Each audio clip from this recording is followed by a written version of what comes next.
اعوذ باللہ من الشیطان الرجیم بسم اللہ الرحمن الرحیم الحمد للہ رب العالمین والحمد للہ الذی ہدانا لہذا وما كنا لنهتدی لولا ان ہدانا اللہ ثم الصلاة والسلام علی اشرف الانبیاء والمرسلین خاتم النبیین شفیع ذنوبنا وطبیب قلوبنا ابی القاسم محمد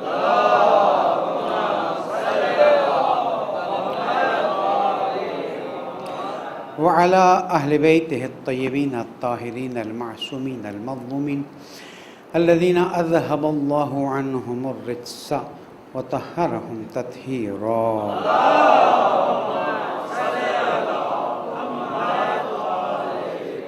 مومن کرام السلام علیکم ورحمۃ اللہ وبرکاتہ. اوصیکم ونفسی بتقوی اللہ ونظم امرکم. پہلے اپنے آپ کو پھر آپ سب کو نصیحت کرتا ہوں، اللہ کی پرواہ کیجیے، اللہ کا احترام کیجیے، گناہوں سے بچیے، اس کی نعمتوں پر شکر کیجیے اور اپنے امور کو منظم کیجیے کہ یہی کامیابی کا راستہ ہے. پالنے والے تیری نعمتوں پر شکر کی توفیق عطا فرما، گناہوں سے دور رہنے کی توفیق عطا فرما، زندگیوں میں صحت سلامتی عطا فرما، ہماری مال میں برکت عطا فرما، ہماری عاقبت بخیر فرما. درود پڑھ دے محمد.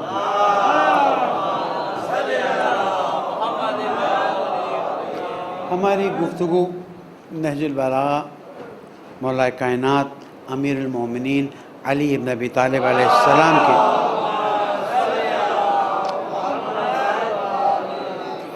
پہلے خطبے پہ ہو رہی تھی. اس کو بیان کرنا اگرچہ کہ بہت سنگین ہے اور پھر آپ لوگوں کے لیے سمجھنے میں بھی مسائل ہیں، لیکن میں دیکھتا ہوں کہ الحمدللہ جمعہ کا خطبہ دور دور تک جا رہا ہوتا ہے فیس بک میں اور یوٹیوب میں، تو مناسب رہتا ہے کہ بعض اہل علم بعض اہل فن اس کو سنتے ہیں سمجھتے ہیں.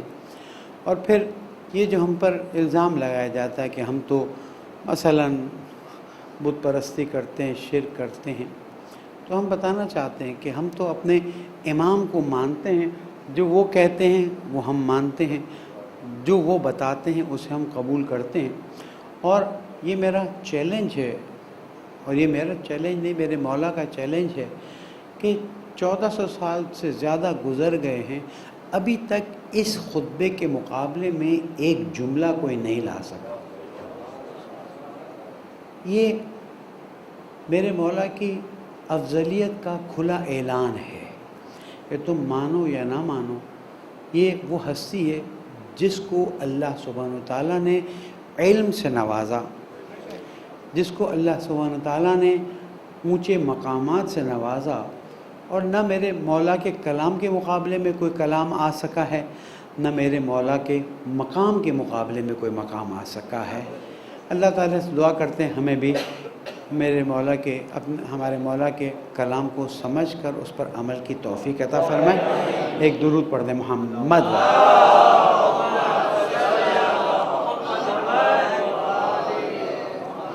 آپ فرماتے ہیں، یعنی آگے بڑھتے ہیں، اول الدین معرفتہ.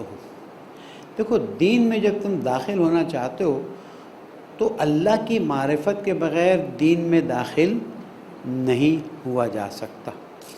اب اللہ کی معرفت انبیاء اور ائمہ کے لیے ایک لیول ہے، ہمارے لیے دوسرے لیول ہے. ہمارا لیول وہ لیول کچھ بھی کر لیں نہیں ہو سکتا. تو پھر کیا ہم معرفت حاصل کرنے کی کوشش نہ کریں؟ نہیں، ہم اتنی معرفت حاصل کرنے کی کوشش کریں جتنی توانائی اللہ تعالیٰ نے ہمیں دی ہے. اگر اتنی کوشش نہیں کرتے تو ہم پھر جواب دیں ہیں کہ اتنی ہم نے کوشش کیوں نہیں کی. لیکن جب آپ کوشش کر لیں اور جس حد تک پہنچیں، رسول اکرم صلی اللہ علیہ وآلہ وسلم اپنے اصحاب کے ساتھ تشریف لے جا رہے تھے اور دیکھا کہ ایک بڑھیا جو ہے، وہ واقعی آپ نے 100 بار سنا ہے، پھر سن لیجئے، چرخہ کاٹ رہی تھی، دھاگا بناتے ہیں. پوچھا تو اللہ کو مانتی ہے؟ کہا یا رسول اللہ میں تو آپ کے کہنے پر اللہ کو مانتی ہوں، ایمان ہے۔ کہا تجھے کچھ اللہ کی معرفت ہے؟ رسول اللہ میری جیسی بڑھیا کی الفاظ تھوڑے میرے ہیں، کیا معرفت ہوگی، میں کیا پہچانوں اس کی ذات کہاں میں کہاں؟ کہا پھر بھی کوئی تیرے پاس دلیل ہے کہ اللہ ہے؟ کہا میرے پاس ایک چھوٹی سی دلیل ہے۔ وہ چرخہ چلاتے چلاتے ہاتھ ہٹا دیا۔ کہا یہ کیا؟ کہا اگر میرے چرخے کو چلائے بغیر چرخہ نہیں چل سکتا تو کائنات کے چلانے والے کے بغیر کائنات کیسے چل سکتا؟ ہمارے لیے بھی اتنا ہی ہے، ہمیں بہت زیادہ نہیں چاہیے۔ آج میں چاہ رہا تھا کہ 2-3 فروٹ لا کر آپ کے سامنے رکھوں، توجہ نہیں رہی۔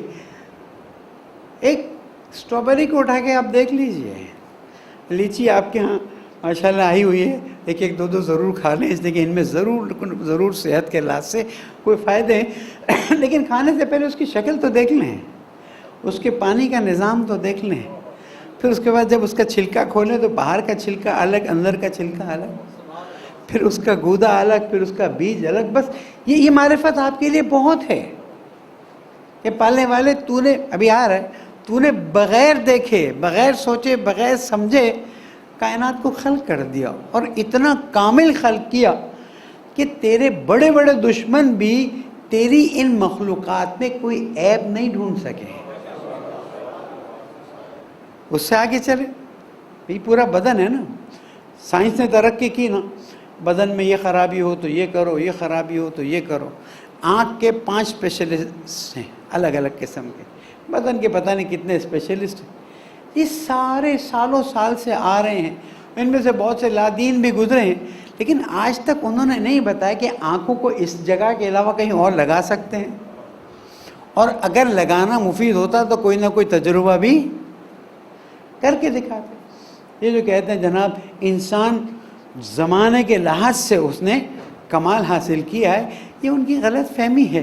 اللہ سبحانہ وتعالیٰ نے کن فیکون سے اس کو کامل پیدا کیا ہے، اور آج اس پورے بدن میں نہ صرف کوئی کمی نہیں محسوس کر سکتا، کوئی خامی بیان نہیں کر سکتا، کوئی ایسا آلٹرنیٹ بدن کے کسی حصے کا نہیں بتا سکتا کہ اگر اس کو ناک کو کہاں رکھ دیا جائے، کان کو کہاں رکھ دیا جائے، یا اگر رکھ دیا جائے تو بہتر ہوتا، اور اگر کر سکتے تو کرنے کی کوشش ضرور کرتے۔ کیا یہ بات تقاضا نہیں کرتے کہ ہم دل میں کم از کم ایک مرتبہ تو دل سے کہیں یا اللہ تو کتنا اچھا ہے؟ وہ جو میں نے ایک بار کہا تھا کہ ہم نماز میں اللہ اکبر کہتے ہیں، وہ لفظ استعمال کرتے ہیں، یہاں سے نہیں نکلتا، وہ اگر یہاں سے نکل آئے نا، نہ آپ رہے نہ میں، کیوں؟ جب آپ ان چیزوں کی طرف توجہ کریں گے تب آپ کہیں گے اللہ اکبر، اور جیسے ہی آپ نے دل سے کہا اللہ اکبر، معرفت کے درجات میں داخل ہونا شروع ہو جائیں گے۔ تو ایک عام انسان کو معرفت کے ان مراحل پہ پہنچنے کی میں نصیحت نہیں کرتا، لیکن یہ نصیحت ضرور کروں گا کہ جس مرحلے پر ہو اس مرحلے پر کم از کم اس حد تک پہنچو جو تمہارا آخری مقام ہو سکتا ہے، اور اس کے لیے بہت سادہ سی چیز ہے اور سادہ سا فارمولہ ہے کہ جہاں کسی چیز کو دیکھو، کسی چیز کو دیکھو، دیکھ کر ایک مرتبہ کہو سبحان اللہ۔ اتنا سا فالسا ہوتا ہے، کتنا سا ہوتا ہے۔ اور خوبی یہ دیکھیں اللہ تعالیٰ نے کیسا رکھا، غریب بھی کھا سکتا ہے، امیر بھی کھا سکتا ہے۔ چلیں ہم کہیں کہ لیچی امیر کھاتے ہیں، آم ماشاءاللہ بازار میں آ گیا۔ خدا کے واسطے اہل بیت کے چاہنے والوں کو یہ زیب نہیں دیتا ہے کہ اللہ کی اتنی خوبصورت چیز کو کاٹ کاٹ کے کھا جائیں اور ایک مرتبہ بھی نہ سوچیں کہ اس کے اندر پانی کیسے آیا، اس کے اندر گودا کیسے آیا، اس کی گٹلی کیسے بنی، اور اس کا مزہ اتنا خوبصورت کیسے ہو گیا۔ اور معصوم فرماتے ہیں جب کوئی سیزن کا پہلا فروٹ کھاؤ تو پہلے اسے ہاتھ میں لو، اسے دیکھو، اسے چومو، اور کو یا اللہ تیرا شکر کہ تو نے ہمیں اس لائق سمجھا کہ نعمت ہم تک پہنچی، اور اس کے بعد کھانا شروع کرو۔ دیکھیں ہم صرف ان چیزوں میں رہ گئے کہ یہ ہمارے ساتھ زیادتی ہوئی، ہمارے ساتھ زیادتی ہوئی، وہ سب زیادتی ہوئی، ہم جو زیادتی کر رہے ہیں ہر لمحہ اس کا کیا کریں گے؟ پہلے تو اپنے گریبان میں جاگوں نا، کہ میں اللہ تعالیٰ کے ساتھ کتنی زیادتی کر رہا ہوں. کیا زیادتی کر رہا ہوں؟ اتنی نعمتیں ہیں، اتنی نعمتیں، توجہ ہی نہیں ہے. یہ میرے مولا یہاں پر یہ سمجھانا چاہ رہے ہیں کہ اول الدین معرفتہ، دین کی ابتدا اس کی معرفت سے ہے. اور اس کی معرفت وہاں نہیں پہنچ سکتے جیسے مولا سمجھا رہے ہیں. وہ سن لیں گے، ترجمہ بھی کر لیں گے. اس کی معرفت ہمارے لیے یہی ہے. کھانے پہ بیٹھے تو کبھی سوچا کہ چاول کا ایک دانہ کیسے بنا، گندم کا ایک دانہ کیسے بنا. چھوڑیں، پانی کیسے ہم تک پہنچ رہا ہے، پانی کیسے بدن کو فائدہ پہنچا رہا ہے. یہ چھٹے امام جعفر صادق علیہ السلام فرماتے ہیں وَكَانَ أَكْثَرُ عِبَادَةِ أَبِي ذَرْ التَّفَكُّرُ. نماز اچھی چیز، روزہ اچھی چیز، سب اچھی چیزیں، لیکن جناب ابی ذر کی اکثر عبادت اللہ تعالیٰ کی خلقت میں تفکر کرنا ہوتا تھا. کیونکہ جیسے جیسے تفکر کرتا جائے گا انسان، اس کے سامنے رام ہوتا جائے گا، جھکتا جائے گا. شکر، جو میں نے پچھلے ہفتے کہا، شکر کی منزل میں داخل ہو جائے گا. اور جیسے ہی معرفت کے ذریعے شکر کے منزل میں داخل ہوا، یعنی جھک گیا، جیسے ہی جھکا اللہ پھر اس کو اٹھانا شروع کر دیتا ہے. کیونکہ اللہ دیکھتا ہے کہ یہ بندہ جھک رہا ہے، یہ کھڑا ہے. اگر کھڑا ہے تو اللہ کہتا ہے چل تو جب تک کھڑا ہے کھڑا رہ کے دیکھ لے. کسی دن کینسر تجھے پکڑ لے گا، کسی دن کوئی چیز تجھے پکڑ لے گی. کورونا ایک جوان کا پتہ چلا، بس یعنی واقعاً بچنے والی جان خاموخواہ ضائع ہو گئی. ایک کہیں کوئی شادی میں گئے، پتہ چلا وہاں کورونا ہوا. وہ جوان لڑکا پتہ نہیں 26-28 سال، جو کھڑا رہے گا یعنی اکڑا رہے گا، اللہ تعالیٰ کہے گا تو اپنے اکڑ میں رہے، کوئی مشکل نہیں ہے. دیکھتے ہیں بڑے بڑے فرعون جھک گئے، ڈوب گئے. اور ڈوبتے وقت آپ تو یہ مانتے ہیں، تو یاد رکھیے نہ ہم ان اکڑنے والوں میں سے ہیں، نہ اہل بیت کا کوئی چاہنے والا کوئی اکڑنے والا ہوتا ہے. صرف اس کی توجہ نہیں ہوتی ہے. اسے توجہ دلانا ان لوگوں کا فرض ہے. محفل میں بیٹھیں تو توجہ دلائیں، اکیلے میں ہوں توجہ دلائیں. کیوں؟ جیسے جیسے آپ اللہ کی نعمتوں پر شکر ادا کرتے جائیں گے، آپ کی اللہ سے دوستی بڑھتی جائے گی. اور اس کی دوستی میں اس نے کہا ہے کہ بس تم میری دوستی کا ہاتھ پکڑ لو، شکر کرتے رہو، میں نعمتیں بڑھاتا رہوں گا.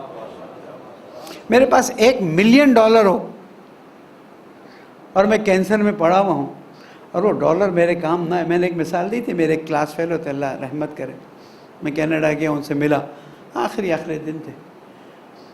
یعنی آپ تصور نہ کر سکیں اتنا پیسہ، اور نیک کام بھی بہت بہت کرتا رہا بیچارہ. کہتا تھا، اب کیونکہ کلاس فیلو تھے تو ہم ایک دوسرے کو نام سے کہا، شبیر کیا یہ پیسہ، میرے کینسر کا تو کہیں علاج ہے ہی نہیں، میرے پیسے نے مجھے کوئی مدد نہیں کی، لیکن میں نے کوشش ضرور کی ہے کہ جہاں جہاں ہو سکے مرنے سے پہلے نیک کام کر لوں تاکہ قیامت میں اللہ تعالیٰ کو کم جواب دے سکوں. تو اہل بیت کے چاہنے والوں کے لیے بیماری بھی نعمت، صحت سلامتی بھی نعمت. لیکن خوبصورتی یہ ہے کہ معرفت کے ساتھ انسان بیماری میں جائے، تاکہ جب بیماری آئے تب کہے اللہ تو نے بیماری دی ہے، تیرا شکر ادا کرتا ہوں. اللہ تو نے بیماری میں ڈالا ہے، تو ہی شفا دینے والا ہے. اگر شفا دے دی نہیں تو آگے جنت کا راستہ کھلا ہوا ہے، کس نے منع کیا؟ تو اول الدین معرفتہ، میرے مولا فرماتے دین میں ابتدا یہ ہے اس کی معرفت حاصل کرو. اور جب معرفت حاصل ہو جائے تو تصدیق کرو کہ اللہ تعالیٰ ہے. کیسے تصدیق کریں؟ نماز پڑھو، نماز میں اللہ اکبر کہتے وقت کہو یا اللہ تو کتنا بڑا ہے. اللہ کہتے ہیں تم اتنی، معذرت کے ساتھ میرے الفاظ تھوڑے، کہ کتنی نمازیں پڑھتا ہے، کتنی اللہ اکبر، کتنی سبحان اللہ کہتا ہے، لیکن تیرے دل میں تو کہیں اللہ اکبر سبحان اللہ نہیں نظر آتا. یہ تھوڑی خامی ہے، اس کو اصلاح کریں، بہتر کریں. کہ جتنی نماز پڑھیں اتنی توجہ، کسی چیز پہ اور توجہ کرنے کی ضرورت نہیں ہے. آپ نے اللہ اکبر کا یعنی اللہ تو سب سے عظیم ہے، ہر چیز میں عظیم ہے. ہم تیرے سامنے سبحان اللہ، تو نے جو خلق کیا ہے اتنا خوبصورت خلق کیا ہے کہ ہم تو اس کو دیکھ کے حیران ہیں. اور کچھ نہیں سمجھ آتا، ایک گلاب کا پھول اٹھا کے دیکھ لیں، ایک چنبیلی کا پھول اٹھا کے دیکھ لیں، تو سب جگہ نظر آ رہا ہوتا ہے نا. اس کو دیکھیں، صرف اتنا کہیں پالنے والے ہمیں تو سمجھ بھی نہیں آتا تو انہیں بنایا کیسے. درود پڑھ دیں محمد والے.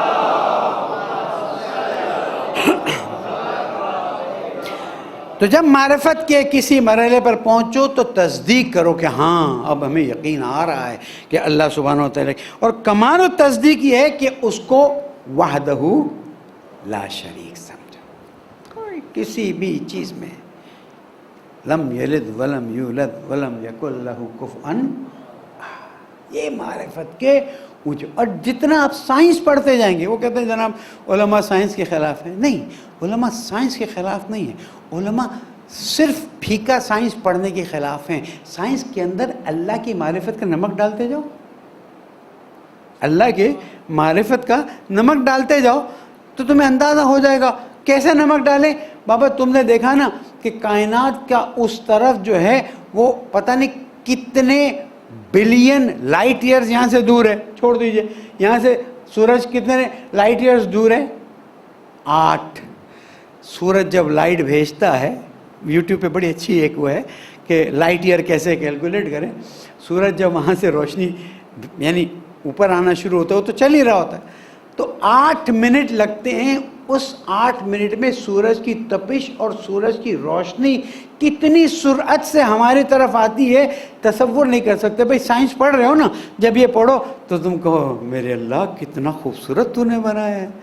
تو یہ جو ہمارے بچوں کو سائنس وداؤٹ اللہ پڑھایا جاتا ہے اس کے مخالف ہیں، ورنہ سائنس پڑھنے والا جتنا اللہ سے نزدیک ہو سکتا ہے کوئی نزدیک نہیں ہو سکتا. تو جب تم معرفت حاصل کرو تو تصدیق کرو، جب تصدیق کرو تو اس کی وحدانیت کو قبول کرو کہ اللہ تیرے علاوہ کوئی الہ، لا الہ الا اللہ، تیرے علاوہ کوئی الہ نہیں ہے. اور تصدیق کے کمال کیا ہے؟ توحید کا کمال کیا ہے؟ وہ کمال و توحید ہی الاخلاص لہو، اپنی نیتوں کو اس کے لیے خالص کر دیں. جملہ بولنے میں بہت آسان اور عمل کرنے میں بہت مشکل. ابھی میں جو آپ سے بات کر رہا ہوں میں اللہ کی خوشنودی کے لیے کر رہا ہوں یا آپ سے واہ واہ لینے کے لیے کر رہا ہوں یا فیس بک پہ لائکس لینے کے لیے کر رہا ہوں یا تعریف کے لیے کر رہا ہوں؟ میرے اور اللہ کے علاوہ کوئی نہیں جانتا ہے. اللہ تعالیٰ کہتا ہے کہ جب تو نے معرفت حاصل کی تو تصدیق کر لی، جب تصدیق کر لی تو اب میرے اور تیرے درمیان میں کوئی ہونا نہیں چاہیے. اب یہ معرفت کے مراحل کسی مکتب میں چلے جائیے، اہل سنت کے کسی مکتب میں چلے جائیے، حتیٰ شیعوں کے 12 فقہ کے علاوہ باقیوں میں چلے جائیے، آپ کو نہیں ملے گا. کیوں؟ اس لیے کہ دین کو اللہ سبحانہ و تعالیٰ نے صرف اہل بیت علیہ السلام کے ذریعے آگے بڑھایا ہے. جب ان سے لوگے تو وہ ملے گا جو پیور ہے، جو اوریجنل ہے، جو ریئل ہے. جب دوسروں سے لوگے تو اس میں پیورٹی اور امپیورٹی مکس ہوگی. ہم ایک ہی بات کہتے ہیں بھئی ہم یہ راستہ جانتے ہیں کہ اللہ نے رسول اور رسول نے 12 اماموں کو سرٹیفائی کر کے ہمارے لیے گائیڈ بنا دیا. میں روم گیا تو جو ان کا بہت بڑا چرچ ہے مین جانے کے لیے، تو مجھے کسی نے نصیحت کی کہ جو سرٹیفائیڈ گائیڈ ہوتے ہیں اس کے ذریعے جانا. میں نے کہا یہاں بھی سرٹیفائیڈ اور نان سرٹیفائیڈ چلتا ہے. کہنے لگے یہاں نان سرٹیفائیڈ ادھر ادھر لے جا کے ٹائم پاس کر لیتے ہیں، جو سرٹیفائیڈ گائیڈ ہوتا ہے وہ ایک ایک چیز آپ کو مہنگا پڑتا ہے لیکن ایک ایک چیز آپ کو دکھاتا ہے. میں نے کہا سبحان اللہ، ہم دین میں تو یہ کام نہیں کرتے، دنیا میں یہ کام کرتے ہیں. تو دین میں بھی ہمیں سرٹیفائیڈ گائیڈ کے ذریعے آگے بڑھنا ہے. اور سرٹیفائیڈ گائیڈ رسول اکرم کے بعد صرف 12 امام ہیں. باقی اچھے لوگ اچھے ہیں، ہم کسی کی وہ نہیں کرتے، لیکن سرٹیفائیڈ دین ہمیں جو ملتا ہے وہ 12 اماموں سے ہے. مجھے اچھا لگ گیا تو میں نے یہ کر لیا، مجھے اچھا لگ گیا تو میں نے یہ کر لیا. نہیں، میرا اور آپ کا وظیفہ ہے جہاں کہیں کوئی نئی چیز شروع کرنے جائیں وہاں پر پہلے چیک کر لیں کہ 12 اماموں میں سے یا رسول اکرم نے یا قرآن نے ہمیں اس سے روکا تو نہیں ہے. نہیں روکا ہے تو بسم اللہ آگے بڑھیں اور محنت کریں، کوشش کریں، اللہ تعالیٰ مدد کرے گا. پالنے والے عبادتوں کو قبول فرما، تیرے سامنے جھکنے کی توفیق عطا فرما، تیرے شکر کی توفیق عطا فرما، ہماری دعاؤں کو قبول فرما. ہمارے دلوں کو تیرے اور اہل بیت کی معرفت سے روشن فرما، زمانے کے امام کو راضی فرما، ان کے ظہور میں تعجیل فرما۔ بسم اللہ الرحمن الرحیم۔ والعصر ان الانسان لفی خسر الا الذین آمنوا وعملوا الصالحات وتواصوا بالحق وتواصوا بالصبر۔ صدق اللہ العلی العظیم۔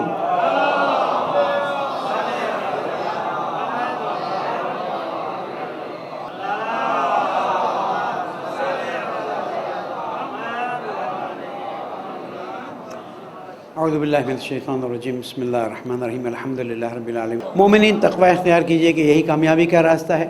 پچھلے ہفتے کوتاہی رہی اور جنت البقیع کے بارے میں گفتگو نہیں ہو سکی، معذرت خواہ ہوں۔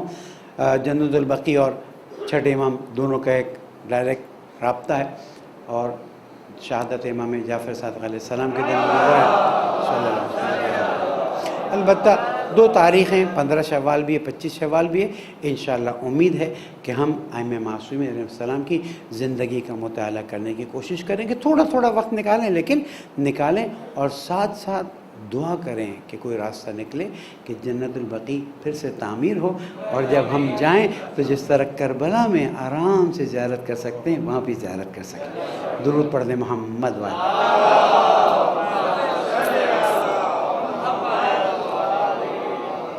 کبھی کبھار میں ایک تلخ بات کرتا ہوں، تو آج میں ایک تھوڑی سی تلخی والی بات کرتا ہوں کہ ہم جو ہیں وہ بعض مرتبہ بالکل لکیر کے فقیر بن کے رہ جاتے ہیں۔ محرم آتا ہے، الحمدللہ سب سبیلیں لگاتے ہیں، چاہے وہ سردی میں ہو چاہے گرمی میں ہو۔ آج کا زمانہ سبیل لگانے کا ہے۔ گرمی شدید ہے، آپ نے سبیل لگانی ہے اور صرف ایک جملہ لکھنا، یا حسین۔ آپ نے زیادہ بولنا نہیں ہے، اس لیے کہ یا حسین میں اتنی تاثیر ہے کہ آپ تصور نہیں کر سکتے۔ گرمی شدید ہے، سبیلیں لگائیے، افورڈ کر سکتے ہیں شربت پلائیے، نہیں افورڈ کر سکتے پانی پلا لیجیے، لیکن یا حسین لکھ کر بہت واضح طور بس کچھ بھی زیادہ نہیں، اور لگاتے ہیں لگائیے، لیکن ایک یا حسین لکھ کر سبیل لگا لیں تاکہ لوگوں کی پیاس بجھائی جا سکے۔ اور ظاہر ہے جب کوئی وہاں سے پانی پیے گا تو خود بخود اس کے دل سے یا حسین نکل جائے گا۔ درود پڑھ دیں محمد۔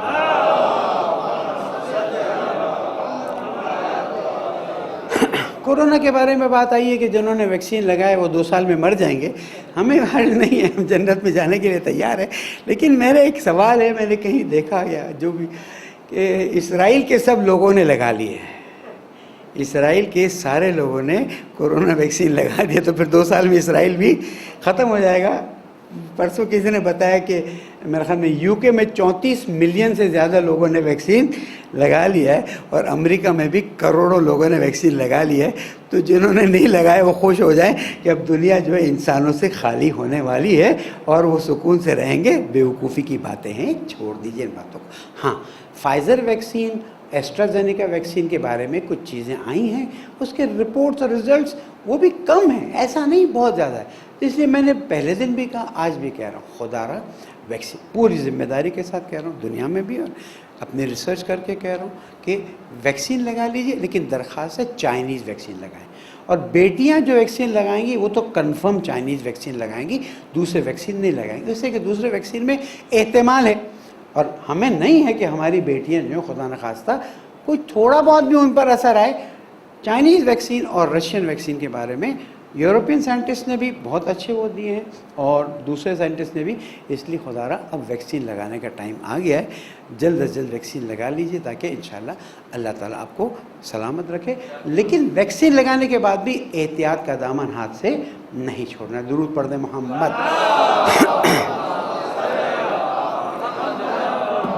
اب زیادہ وقت نہیں، لیکن دیکھیں اس مسئلے کو ہم سمجھانے کی کوشش کر رہے تو پھر سمجھاتے ہیں کہ اسرائیل چاہتا کیا ہے۔ اسرائیل چاہتا ہے کہ فلسطینیوں کو بالکل صاف کر دیا جائے، پچھلے ہفتے جو کہا تھا اس سے آگے بڑھاتا ہوں، اور اس کے بعد پھر اور مسلمانوں کی زمینوں پر قبضہ کر لیا جائے۔ دنیا کیا بیوقوف بنا رہی ہمیں؟ دنیا کہہ رہی کہ 2 اسٹیٹ سولوشن، فلسطینی بھی اپنی جگہ پر سکون سے رہیں، اسرائیل بھی اپنی جگہ سکون سے۔ سوال یہ پیدا ہوتا ہے کہ 2 اسٹیٹ سولوشن کا کوئی سوال ہی پیدا نہیں ہوتا ہے۔ میں اپنے گھر میں کسی کو دیکھوں کہ آ کے گھس گیا ہے، ایک کسی نے مجھے یو کے سے کلپ بھیجی بہت اچھی، میں نے اپنے فیس بک پہ ڈالی ہے، کہ ایک کوئی مثلا کرسچن رہ رہا ہے اور مسلمان اس کے گھر میں آ کے رہ جاتا ہے اور ان کو ہٹاتا ہے اور جگہ لے لیتا ہے، تو کہ یہ کیا کر رہے ہو؟ کہا وہی جو یہودیوں نے فلسطین میں مسلمانوں کے ساتھ کیا. کہا یہ تو میرا گھر ہے. کہا وہ ان کا گھر تھا, ان کو نکال. یہ چھوٹے چھوٹے حصوں میں حملہ کرتے ہیں, پھر سیز فائر کرتے ہیں, پھر حملہ کرتے ہیں, پھر سیز فائر کرتے ہیں. علی کے بیٹے حسن نصر اللہ نے اعلان کیا ہے کہ اب اس کے بعد اگر بیت المقدس اور مسلمانوں اور کرسچن کی مقدس جگہ پر کسی بھی قسم کا حملہ ہوا تو اب یہ حملہ صرف اسرائیل اور فلسطین کے درمیان نہیں ہوگا, یہ پورے علاقے کو گھیرے میں لے لے گا. کب تک چپ رہیں گے؟ کب تک مذاکرات مذاکرات مذاکرات؟ یہ مذاکرات کرنا ہی بیوقوفی ہے. میں تو تعجب کرتا ہوں علماء اور اہل سنت کے ان لوگوں سے جو بہت سے تو بول رہے ہیں لیکن ایک بڑی تعداد خاموش ہے. حسن جوش نہیں دلاتے. کیوں خاموش ہو؟ کیوں تم یہ نہیں کہتے؟ اب ایک اعتراض شروع ہے, وہ قبلہ اول تو نہیں تھا. او بابا چلو تمہارے لیے قبلہ اول نہیں, ہم کہتے ہیں مدینہ کے آنے کے بعد تو قبلہ وہی تھا. پھر رسول اکرم نے قبلہ جو ہے اللہ تعالیٰ کے حکم پر, رسول اللہ کی خواہش پر خانہ کعبہ کی طرف پھر پلٹا دیا. سوال یہ پیدا ہوتا ہے پاکستان میں اگر کوئی آ کر سندھ اور بلوچستان اور پنجاب کے درمیان کی کوئی جگہ پر قبضہ کر کے آگے بڑھنا شروع ہو جائے تو آپ کہیں گے یہاں تو قبلہ ہی نہیں ہے تو چھوڑ دو. نہیں, مسلمان کی زمین مسلمان کی زمین ہے. اور اب کتنا عرصہ ہو گیا کہ مسلمان وہاں رہتے تھے. مسلمان, میرے پاس 1940 اور تقریباً 35 سے 40 کی تصویریں آئی ہیں, بالکل جیسے کراچی ہوتا تھا ویسے ہوتا تھا. لیکن اب بالکل کھنڈر کر دیا گیا, فلسطین کو تباہ و برباد کر دیا. اب امریکہ آ رہا ہے, ہم مدد کرتے ہیں. اور پھر بے شرمی دیکھیے, نام نہیں لیتا. آج کے ڈان اخبار میں بڑے کلیئر ایک عرب ممالک نے کہا چلو بھائی اب سیز فائر ہو گیا ہے تو ہم پھر سے اسرائیل کے ساتھ تعلقات مضبوط کریں. میں ہوں اور آپ ہیں. اللہ نے زندگی دی, اس جملے کو یاد رکھیے گا اور دیکھیے گا کہ اللہ ظالموں کو کیسے برباد کرتا ہے. اللہ اس طرح سے, اتنی عیاشیاں تمہاری, اتنی عیاشیاں, جو چاہو تم کرتے جاؤ. اللہ کی چھڑی جو ہے بے آواز ہے, جب لگتی ہے تو پھر ایسی لگتی ہے کہ پتہ نہیں چلتا. بڑے بڑے فرعون جو ہیں تباہ و برباد ہو گئے تو چہ بے رسے کے یہ فرعون. اور اس طرح سے آخری نقطہ جس کی طرف توجہ دلا رہا ہوں, اور وہ نقطہ یہ ہے کہ ہمیں اپنی حکومت سے ایک سوال کرنا ہے کہ جسٹس کا سسٹم کب صحیح ہوگا. میرا بہت دل اس میں جلتا ہے, میں مسلسل مطالعات بھی کرتا ہوں, مجھ سے آ کے آپ پوچھ بھی سکتے ہیں. ہمارے جسٹس سسٹم میں ظلم کا سسٹم تبدیل ہو رہا ہے. جسٹس سسٹم کے اندر ظلم کا سسٹم آ رہا ہے. کس طرح سے؟ اس طرح سے کہ اگر مثلا میں سورسفل ہوں تو میرا کام فوراً ہو جائے گا, اچھی طرح ہو جائے گا. اور اگر میں بیچارہ ہوں تو میرا کام سالوں سال لٹکے گا.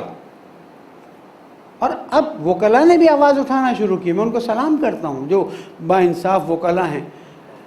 پاکستان اس وقت تک صحیح نہیں ہو سکتا جب تک انصاف سب کے لیے ایک جیسا. لیکن اگر تم انصاف سب کے لیے ایک جیسا کرنے جاؤ گے تو جو مصیبتیں اور مصائب میرے مولا نے برداشت کی وہ تم پر بھی آئیں گے. کیا کہا جارج جرداق نے؟ قتل علی بشدت عدلہ. امیر علیہ السلام کی شہادت کی وجہ یہ کہ وہ عدل میں شدید تھے. لیکن مولا نے فرمایا تھا نہج البلاغہ کہ علی سے کوئی توقع کرے کہ تاریک رات میں کالے پتھر پر کوئی چیوٹی گندم کے دانے کا چھلکا لے کے جا رہی ہو اور گندم کے دانے کے چھلکے کو اس سے چھین لے, علی اتنا ظلم برداشت. مدینہ ریاست بنا رہے ہو, اہلاً و سہلاً, میں ٹونٹ نہیں کر رہا, لیکن مدینہ ریاست میں سب سے پہلے انصاف کے سسٹم کو صحیح کرو. بڑے بڑے جگادری چھوٹ جاتے ہیں. اور اب آپ نے بھی سنا, میں نے بھی سنا, بابا وکیل پہ خرچہ وکیل کرنے کے بجائے اچھا جج کر لو. اللہ اکبر. یعنی ہمارے ججوں کی یہ صورتحال ہوئی. بھئی ماورا کب بنتا ہے؟ جب کچھ ہوتی ہے حقیقت تبھی بنتا ہے نا. کہ جناب وکیل کرنے کے بجائے جج کر لو. میں بہت سے محترم ججوں کو جانتا ہوں اور بعض سپریم کورٹ کے ججوں کا تو میں احترام کرتا ہوں اور ان کو عادل جانتا ہوں, لیکن جسٹس سسٹم ایسے کیسے ہو کہ جو پاورفل ہے اس کی رات ہی رات پیٹیشن قبول, اس کی راتوں رات ضمانت. اور میں ایک کیس جانتا ہوں, ہمارے خوجہ جماعت کے ایک مسئلے پر ایک کیس کیا گیا, 4 سال ہونے آئے, ایک ہیئرنگ نہیں ہوئی. اگر کوئی جج یہاں پہ بیٹھے ہوں تو میری اس بات کو سنیں. 4 سال سے وہ جاتے ہیں, تاریخ لگتی ہے کیونکہ سامنے والے تھوڑے تیز ہیں, وہ جناب تاریخ بدلوا کے 4 سال میں ایک پراپر ہیئرنگ نہ ہونا یہ مذاق بات نہیں ہے. یہ تو پھر بھی جن پہ کیس کیا وہ اللہ تعالیٰ نے ان کو ہمت دی ہوئی ہے. غریب آدمی کبھی سوچ سکتا ہے؟ نہیں ہو سکتا. اس لیے میں درخواست کروں گا ایک چیز جو اس وقت میڈیا میں اوریانی اور فحاشی کو عام کیا جا رہا ہے. دیکھیں, نہ میں چپ رہ سکتا ہوں نہ آپ چپ رہ سکتے. شاید آپ لوگوں کی آنکھیں چیزوں کو دیکھنے کی عادی ہو گئی. دیکھیں, معصومین نے ہمیں ایک اصول سکھایا ہے کہ حد عقل اصول یہ رکھو کہ برائی کو برائی جانو. سید الشہداء کا قیام اس لیے تھا کہ اب بنی امیہ نے برائی کو برائی کی حیثیت سے نہیں رہنے دیا, برائی کو اچھائی سمجھ کر آگے بڑھا دیا. وہ یزید رجل فاسق فاجر شارب الخمر مولن بالفسق, یزید فاسق ہے, فاجر ہے, کھلے عام شراب پیتا ہے. ارے ظاہراً تو تخت پہ بیٹھا ہے جو خلافت والا تخت کہلاتا ہے, اور کھل کے شراب پی رہا ہے, اس کا مطلب کوئی روک نہیں رہا. یعنی برائی جو ہے وہ میں اور آپ بھی اگر اسی رو میں بہہ گئے, کیا ہوتا ہے ٹی وی پہ کون دیکھتا ہے؟ نہیں, مجھ پر بھی فرض ہے, آپ پر بھی فرض. جو آواز اٹھا سکتا ہے اس پر واجب قربتاً اللہ آواز اٹھانا ضروری ہے, اس لیے کہ حدود کراس ہوتی جا رہی ہیں. اور میں تو 24 چینل والوں سے تعجب کرتا ہوں. علیکم السلام. ایک سید ہے جس کا اس کا اونر ہے, شیعہ سید اس کا اونر ہے, اور جو چیزیں اس کے چینل پہ آ رہی ہیں میرے لیے بہت ہی تعجب آور ہیں. میں صرف اس کو پن پوائنٹ نہیں کرنا چاہتا تھا, لیکن عید سے لے کر اب تک میں دیکھ رہا ہوں اس کا ٹرینڈ کیا ہو رہا ہے. باقی چینل بھی کوئی ایسا نہیں ہے, ہر ایک میں مسائل ہو رہے ہیں. آواز اٹھائیے. کچھ نہیں تو جو ہماری اصلی ثقافت تھی وہ تو کم از کم اپنی جگہ پر باقی رکھیں, تاکہ ہمارے بچوں کے اندر برائی نہ پھیلے. پالنے والے تجھے محمد و آل محمد کا واسطہ ہمیں اپنے وظیفے کو سمجھنے کی توفیق عطا فرما, ہمارے گناہوں کو معاف فرما, ہماری نسلوں کی اصلاح فرما, ہم سب کو کورونا کے منفی اثرات سے محفوظ فرما دے. جہاں جہاں مومنین ان کی جان مال آبرو کی حفاظت فرما دے. مرحومین کی مغفرت فرما, ہم سب کی عاقبت بخیر فرما. میرے پیارے ملک پاکستان کے مسائل کو حل فرما دے. جو بیمار ہیں ان کو شفاء کامل عطا فرما, خاص کر سجاد بھائی کی زوجہ بھی علی نے پالنے والے, ان کو اور تمام بیماروں کو شفاء کامل عطا فرما. جہاں جہاں مومنین آرزو رکھ رہے ہیں, دعائیں مانگ رہے ہیں, ان کی آرزو اور دعاؤں کو قبول فرما. زمانے کے امام کو ہم سے راضی فرما, ان کے ظہور میں تعجیل فرما. بسم اللہ الرحمن الرحیم. اذا جاء نصر اللہ والفتح ورأیت الناس يدخلون فی دین اللہ افواجا فسبح بحمد ربک واستغفرہ انہ کان توابا. صدق اللہ العلی العظیم.